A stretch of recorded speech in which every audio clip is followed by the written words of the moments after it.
പാട്ട് പാടാൻ ആഗ്രഹിക്കുന്ന എല്ലാവരും ഒന്ന് ശ്രദ്ധിക്കണം കേട്ടോ. എല്ലാവർക്കും ഹാപ്പി വിഷു. കുറച്ച് ദിവസങ്ങളായിട്ട് പല പുതുമുഖ ഗായകരെ കൊണ്ടും ഞാൻ പാട്ടൊക്കെ പാടിപ്പിച്ച് ഇടുന്നുണ്ട്.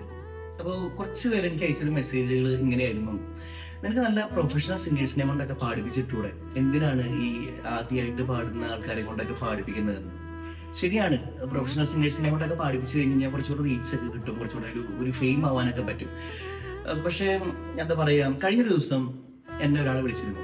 എൻ്റെ ഹോം മെയ്ഡ് മെലഡീസിൽ പാടിയിട്ട് പോയ ആളെ വിളിച്ചിട്ട് പറയാണ്, ആൽബിൻ, ഏകദേശം 220 തവണയോളം ഞാൻ ആ പാട്ടിൽ കാണുമായിരുന്നു. കാരണം ജീവിതത്തിൽ ഒരിക്കലും നടക്കില്ല എന്ന് ഞാൻ വിചാരിച്ചിരുന്ന ഒരു കാര്യം എനിക്ക് നടന്നതിൽ സന്തോഷമാണെന്ന്. ഡിയർ ഗൈസ്, സത്യം പറഞ്ഞ ഹോം മെയ്ഡ് മെലഡീസ് ശ്രമിക്കുന്നതും അതിനു വേണ്ടിയിട്ട് തന്നെയാണ്. അതായത് ജീവിതത്തിൽ ഒരിക്കലും നടക്കില്ല എന്ന് വിചാരിച്ചിരുന്ന പലരുടെയും ഇങ്ങനത്തെ ആഗ്രഹങ്ങൾ സാധിച്ചു കൊടുക്കാനായിട്ട്. പ്രൊഫഷണൽ സിംഗേഴ്സ് അല്ല, കുറച്ച് പരിമിതികളുണ്ട്, ലിമിറ്റേഷൻസ് ഉണ്ട്, എല്ലാം സമ്മതിച്ചു. പക്ഷെ ഈ ചെയ്ത വീഡിയോ 100 അല്ല, 200 അല്ല, 1000 തവണയെങ്കിലും അവരിങ്ങനെ കാണും. അതാണ് ഹോം മെയ്ഡ് മെലഡീസിന്റെ വിഷയം. ഞാൻ പറഞ്ഞതിൽ എന്തെങ്കിലും ഒരു അഭിപ്രായ വ്യത്യാസം ഉണ്ടെങ്കിൽ നിങ്ങൾക്ക് കമന്റ് ചെയ്യാം. അപ്പൊ എല്ലാവർക്കും ഒരു നല്ല വിഷു ആശംസിക്കുന്നു. Thank you so much.